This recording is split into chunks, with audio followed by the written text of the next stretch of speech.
नमस्कार दोस्तों, जय महाकाल। और ये वीडियो बहुत ही ज़्यादा इम्पोर्टेंट होने वाली है। अगर आप अपना सितंबर 2025 में अटेम्प्ट देने वाले हो तो प्लीज़ इस वीडियो को ध्यान से देखिएगा।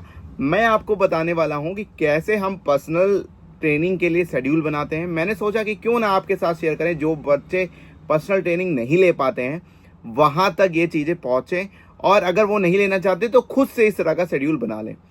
तो आइए देखते हैं कि हमने इसमें जो है क्या क्या रखा हुआ है। मैं सबसे पहले यार ये नॉर्मल सा क्वेश्चन है जो यहाँ पे स्क्रीन पे दे रखा है। वो आई थिंक हर आदमी पूछता होगा, हर आदमी की नाम क्या है आपका, गांव, पता। मोस्ट इम्पॉर्टेंट क्वेश्चन कि कितने नंबर ऑफ अटेम्प्ट हो चुके हैं, 2 या 3 या जो भी आपके नंबर ऑफ अटेम्प्ट हैं। बहुत ध्यान से सुनिएगा ये जो मैं बात आपको बताने वाला हूँ। फिर क्लासेस आपने कब फिनिश की है, बहुत ही ज़्यादा इंपॉर्टेंट हो जाता है, जिससे ये पता चलता है कि आपकी कॉन्सेप्ट पे पकड़ कितनी है, प्लस आप कितना ज़्यादा मोटिवेटेड हो, इससे ये पता चलता है। प्लस इससे क्या पता चलता है यार, प्लस इससे ये पता चलता है क्लासेस फिनिश होने से कि आप जो है कितना टाइम दे पाओगे स्टडी के लिए। अगर आपकी जो है क्लासेस चल रही हैं तो स्टडी में कब टाइम दे पाओगे, क्लासेस कब फिनिश हुई हैं, इससे ये पता चलता है कि आपका डिमांड उस पर कमांड कितनी है। और बहुत इम्पोर्टेंट क्वेश्चन ये निकल के आता है। दूसरा, टारगेट क्या है आपका, सिंगल है या बोथ है। एक और बहुत ही ज़्यादा इम्पोर्टेंट क्वेश्चन ये है कि भैया अगर आपका टारगेट फर्स्ट ग्रुप है, सेकंड ग्रुप है या बोथ ग्रुप है, डिपेंडिंग अपॉन, तो इसके बेसिस पे आपका शेड्यूल बहुत ही ज़्यादा करवटें लेता है। बहुत ज़्यादा निर्भर करता है कि आपको किस तरह से मेहनत करनी पड़ेगी। एग्ज़ाम से पहले तक क्या कोई अपकमिंग फंक्शन है या फैमिली फंक्शन है। बहुत हद तक क्या होता है कि जो है फीमेल के केसेस में जो हमने अभी तक एनालाइज किया है वो ये कि कई बार उनका इंगेजमेंट या रोका या ऐसी कुछ रस्म होती है, या हो सकता है आपके यहाँ पर ही कुछ मुंडन पार्टी हो या ऐसे कोई भी फैमिली इवेंट हो या फंक्शन हो। तो क्या आने वाले हैं कि नहीं आने वाले हैं, उनके बेसिस पे ये भी बहुत इम्पोर्टेंट होता है। क्योंकि अगर आपको अटेंड करना है वो फैमिली फंक्शन तो आपको कितने नंबर ऑफ डेज की एक एक्स्ट्रा बफर लेके चलना पड़ेगा। एग्ज़ाम में आपको क्या दिक्कत आती है। फॉर एग्जाम्पल, एक बहुत अच्छा क्वेश्चन ये जो हम आपसे पूछते हैं या आप भी अपने से पूछो, एग्ज़ाम में क्या दिक्कत आती है। आपको राइटिंग में दिक्कत आती है, या आपको लगता है आप कॉन्सेप्ट भूल रहे हो, या आपको कॉन्सेप्ट बिल्कुल ही नहीं आ रहा है, या आप लिख के आ रहे हो प्लस कॉन्सेप्ट भी पता है लेकिन तब भी मार्क्स आ नहीं रहे हैं। एक बहुत बड़ी ये दिक्कत आती है। मैंने जो अभी तक लोगों को एनालाइज किया है, ये बहुत बड़ी दिक्कत आती है। तो यहाँ पे आपको देखना है, ये आप कैसे देख सकते हो। अगर मान लो आप पर्सनल ट्रेनिंग नहीं लेते हो, आप चलो मान लो नहीं ले रहे हो, तो आप कैसे देख सकते हो। यहाँ पे मैं आपको सजेशन दूंगा, टेस्ट सीरीज जरूर ज्वाइन करना। मेरी करो चाहे किसी की भी करो, टेस्ट सीरीज जरूर ज्वाइन करना। फिर उसके बाद एक और जो है जो हम पूछते हैं वो है ये कि स्ट्रेंथ सब्जेक्ट कौन से हैं आपके। सपोज आप ग्रुप वन में हो तो आपके कौन सा सब्जेक्ट आपका बहुत अच्छा है, जिसपे आपकी कमांड बहुत अच्छी है। अकाउंट है या लॉ है या कॉस्टिंग है, किस पे आपकी कमांड बहुत अच्छी है। कौन से में आप वीक हो सकता है बहुत सारे लोग थ्योरी में वीक रहते हैं, बहुत सारे लोग प्रैक्टिकल में वीक रहते हैं। तो किस सब्जेक्ट में वीक हो, उसी के बेसिस पे टाइम को अपने डिवाइड आप करिए। फिर कोई ऐसा टॉपिक जो पिछले अटेम्प्ट में आपने नहीं किया हो।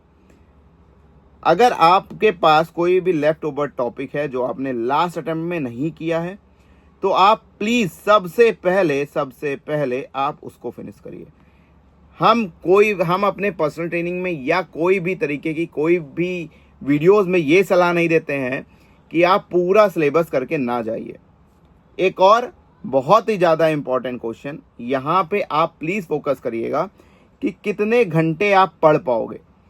मेरा कोई भी वो नहीं है कि आप 16 घंटे पढ़ो, आप 14 घंटे पढ़ो, आप 12 घंटे पढ़ो हमारी पर्सनल ट्रेनिंग के साथ या खुद या कैसे भी। मुझे बस क्या चाहिए, मुझे ये चाहिए कि आपने सपोज आपने पढ़ा मान लीजिए 10 घंटा, लेकिन 10 घंटा वो ऐसा था कि आप जो भी पढ़ोगे सब कुछ आप बिल्कुल कंठस्थ है। आपका अगर फैमिली के साथ रह रहे हो तो फैमिली का कोई डिस्टर्बेंस नहीं, दोस्तों के साथ रह रहे हो तो कोई डिस्टर्बेंस नहीं, तो ऐसा कोई भी दिक्कत नहीं है। गर्लफ्रेंड बॉयफ्रेंड के साथ रह रहे हो तो ऐसी कोई दिक्कत नहीं है। कितने सब्जेक्ट एक दिन में पढ़ पाओगे? कितने सब्जेक्ट आप एक दिन में पढ़ पाओगे? ये इस वजह से मैं क्वेश्चन पूछता हूं जिससे कि आपका शेड्यूल डिसाइड हो। 10 घंटे मान लो आपने डिसाइड किया है कि आप पढ़ोगे, तो 10 के 10 आप सपोज अकाउंट को देने वाले हो, या आप 10 के 10 कॉस्ट को देने वाले हो, या 10 के 10 आप लॉ को देने वाले हो। फिलहाल हम जो सलाह देते हैं, कम से कम आप 2 सब्जेक्ट आप पकड़ के चलो। बाकी स्टूडेंट की अपनी इच्छा, अपनी मर्जी, हम कोई भी फोर्स नहीं करते हैं कि आप कितने घंटे पढ़ो। फिर इसके बेसिस पे ये 12 क्वेश्चन जो हमने आपसे पूछे, इसके बेसिस पे हम पर्सनलाइज शेड्यूल आपको बना के देते हैं। फिलहाल आप कैसे बना सकते हो, ये आपने क्वेश्चन पता कर लिए। आप बफर डेज आप निकाल दो अपने, कि मान लो आपका कोई भी फैमिली फंक्शन है, 5 दिन का बफर रहेगा। फिर 2 दिन मैं मान लेता हूँ कि हो सकता है बीमारी हारी में निकल जाए, प्लस 2 दिन आपका मन नहीं कर रहा है। फिर आप एक दिन जो है मैं एक मजाक की बात लेके चल रहा हूँ, एक दिन आपका गर्लफ्रेंड बॉयफ्रेंड से लड़ाई वगैरह हो गई हो, तो 10-12 दिन का मैं मान के चलता हूँ, 10-12 दिन का बफर आप जो है लेके चलना चाहिए। एकदम बिल्कुल आप 100% फॉलो नहीं करते हैं। फिलहाल जो हम पर्सनलाइज शेड्यूल बनाते हैं उसमें हम 20 डेज का बफर लेके चलते हैं। क्यों और कैसे लेके चलते हैं ये मैं नहीं रिवील करूंगा। इस वजह से नहीं रिवील करूंगा ताकि अगर आप पर्सनल ट्रेनिंग ज्वाइन करो तो आपके मन में एक वो सिक्योरिटी, मतलब लेट इट गो वाला बिहेवियर ना आए, आप फॉलो करो उसको। फिर उसके बाद आफ्टर एवरी फर्स्ट रिवीजन आपको चैप्टर वाइज टेस्ट जरूर देना है। आप चाहे पर्सनल ट्रेनिंग में हो हमारे, चाहे पर्सनल ट्रेनिंग ना लो, आप खुद से फॉलो कर रहे हो, आपको चैप्टर वाइज टेस्ट देना ही देना है। कैसे? आप हमारे साथ लोगे तो हम आपको देंगे गेस्ट पेपर की स्टाइल में। हमारे गेस्ट पेपर का सक्सेस रेट, अभी हमने ऑडिट की वीडियो अपलोड करी, आप देख सकते हो, उसमें 63% के आसपास हमारा सक्सेस रेट रहा है। 70 मार्क्स में से 63% का जो है वो आया हुआ है। फिर ऐसा नहीं है कि हम शेड्यूल बना के छोड़ देते हैं या आप भी शेड्यूल बना के छोड़ दो, उसमें चेंजेस होते ही होते हैं। कभी कभी इमोशनल नीड आ जाती है। सपोज जो है हम बात करते समय हमें पता चल जाता है कि आप इमोशनल से गुजर रहे हो, या कभी कभी ऐसा इमोशन नहीं आ जाता है कि यार हम पढ़ रहे हैं, पैसा खर्चा हो रहा है, माँ बाप पैसा खर्चा कर रहे हैं, हमें करना चाहिए या नहीं, मैं कुछ नहीं कर पा रहा। या सपोज कई बार ऐसा होता है कि गर्लफ्रेंड बॉयफ्रेंड के आपस में झगड़े हो गए, या ऐसे बहुत सारे इमोशनल नीड होते हैं, तो हम चेंजेस तब भी करते हैं। पहला हमने रिवीजन कर लिया, चैप्टर वाइज कर लिया। फिर उसके बाद जो बच गया सब्जेक्ट, मान लीजिए आपने 3 सब्जेक्ट थे आपके, आपने एक दिन में 1 पढ़े हैं, तो उसके बाद जो बचे हुए सब्जेक्ट हैं उसको पढ़िए।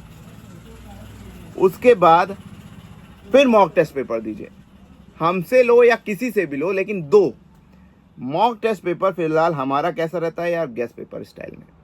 अपना जो है मतलब कि भाई इतना समय मैंने बिताया है एनालिटिक्स फील्ड में, तो और फिर भी अगर हम जो है अपनी स्टाइल बाकियों से अलग ना रखें तो कोई मतलब नहीं है। तो इस तरीके से आप शेड्यूल बना सकते हो। आप चाहो हमारे साथ पर्सनल ट्रेनिंग में जुड़ सकते हो, दोनों चीज़ के लिए वेलकम है आपको। बस पढ़ते रहिएगा। व्हाट्सएप कम्युनिटी का लिंक नीचे दिया हुआ है, वहाँ पे जरूर जुड़िएगा, क्योंकि सबसे पहले इन्फॉर्मेशन मैं वहाँ पे शेयर करता हूँ। तब तक के लिए